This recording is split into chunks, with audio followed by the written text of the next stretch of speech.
A man sitting in his car outside his own home at 2 in the morning, too terrified to go inside. The engine is off, the street is silent, and he's staring at the bedroom window on the second floor, where a shadow moves back and forth, in a way that no pregnant woman should be able to move. This is how it ends, or maybe how it begins. Let's go back 3 days. The husband wakes up to find his wife missing from bed. Again, it's the fifth time this week. He finds her in the bathroom, sitting in the tub filled with ice-cold water, her pregnant belly submerged. She's been doing this every night. When he asks why, she just smiles and says the baby likes the cold. The baby gets too hot, 13 months. That's how long she's been pregnant. The doctors call it a medical anomaly. They've written papers about her case. Medical students come to observe her, but none of them can explain it. None of them can explain why the ultrasounds show strange things, images that don't quite make sense, shapes that seem to move in ways that babies shouldn't move. The husband goes to work that morning, but he can't focus. His colleague notices and asks if everything's okay with the pregnancy.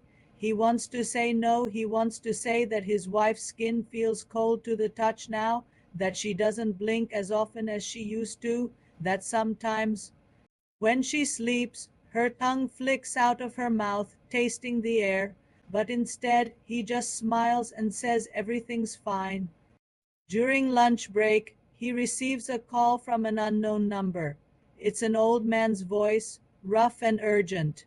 The voice says he knows about the wife, about the baby, says he needs to come to the snake farm on the outskirts of town today before it's too late. The husband hangs up. It must be a prank, but something gnaws at him. Something makes him get in his car and drive. The snake farm is exactly what you'd expect. Run-down buildings, the smell of reptiles and damp earth, and cages upon cages of serpents. The old man is waiting outside, feeding a massive python with dead rats. Without preamble, the old man speaks. He says he's been breeding snakes for 40 years. He knows things, he's seen things, and he knows what the wife is. The husband laughs. It's a nervous, disbelieving laugh, but the old man doesn't laugh back. Instead, he leads him inside to a small office filled with ancient books and jars containing preserved snake specimens. Some of the specimens look wrong, hybrid, almost human. The old man opens a leather-bound journal and shows him entries dating back centuries. Stories of snake spirits who take human form. They're always women, always beautiful. They seduce human men, marry them, and bear children. But these children aren't human, and the pregnancy always lasts 13 lunar months. The husband wants to leave. This is insane. But then the old man shows him photographs, recent photographs, women with scales emerging from their skin, women with vertical pupils, women giving birth to things that aren't quite human. And in one photograph, he sees something that makes his blood run cold. It's a woman who looks exactly like his wife. Same face, same smile. But the photograph is dated 1987. The old man explains, snake spirits are immortal. They cycle through different identities, different lives. They seek human men to continue their bloodline. And when the blood moon comes, the 13th full moon of the pregnancy, they give birth. But the birthing process is dangerous. The newborn snake, in its first moments, is purely instinctual. It attacks anything it perceives as a threat, including the father. The husband shakes his head. This can't be real. His wife is a kindergarten teacher. She volunteers at animal shelters. She cries at sad movies. She can't be a monster. But then he remembers she never goes near the animal shelter anymore. She stopped 6 months ago, said the smell of warm-blooded creatures made her nauseous. And last week, when their neighbor's cat wandered into their yard. His wife watched it with an intensity that seemed hungry. The old man gives him something before he leaves, a talisman, a blade blessed by monks. He says it's the only way to protect himself when the time comes. 3 days. That's how long until the blood moon. The husband drives home in a daze. When he arrives, the house is dark. Except for the basement light, his wife never goes to the basement. She says it's too cold down there. He descends the stairs slowly. The basement is unfinished, with concrete floors and exposed pipes. And there, in the corner, his wife has built something, a nest made of blankets, old clothes, and shed skin, pieces of translucent, scale-patterned skin. She's there, sitting in the nest, humming a lullaby. Her belly is enormous now, moving with independent life. When she sees him, she doesn't seem surprised. She just pats the space next to her, inviting him to sit. He sits, because what else can he do? And she takes his hand and places it on her belly. It's cold, ice cold, and underneath his palm, something slides, not a kick, not a turn, a slither. She tells him she knows that he knows. She's known for weeks that he was starting to suspect.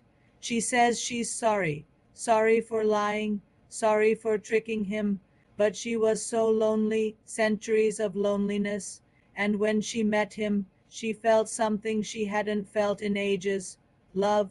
She asks if he remembers their first date, the park near the lake.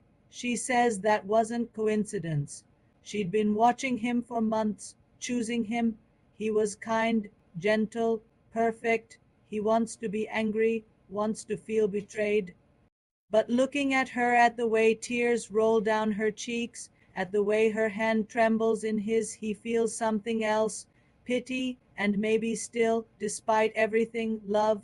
That night he doesn't sleep. He researches everything he can about snake spirits, folklore, mythology. Every culture has stories, Chinese, Japanese, Indian, Greek, the Nagas, the Lamia, all describing the same thing. Serpent women who seduce men and bear hybrid children. Day 2 arrives. His wife barely moves now. She stays in the basement nest, her body temperature dropping further. Her skin has a greenish tint in certain lights, and her eyes. Her eyes are fully serpentine now, no more pretending. She asks him to bring her meat, raw meat. He brings chicken, but she rejects it. She wants something live, something warm. He refuses. She doesn't press the issue, but he sees the hunger in her gaze that evening. He finds her shedding, actual shedding, peeling off layers of skin like a snake molting. Underneath, her true skin is emerging, iridescent scales, beautiful and terrible. She's changing, preparing. One more day until the blood moon, day 3, the final day. His wife can no longer speak human language. She tries, but what comes out are hisses and clicks. She communicates through gestures, through the ancient serpentine intelligence in her eyes. He spends the day preparing, boarding up windows, setting up barriers. The old man's talisman hangs around his neck. The blessed blade sits within reach. He doesn't know if he'll use it, doesn't know if he can. Night falls, the moon rises, full and red. His wife begins to convulse. The birth is starting. He wants to help but doesn't know how.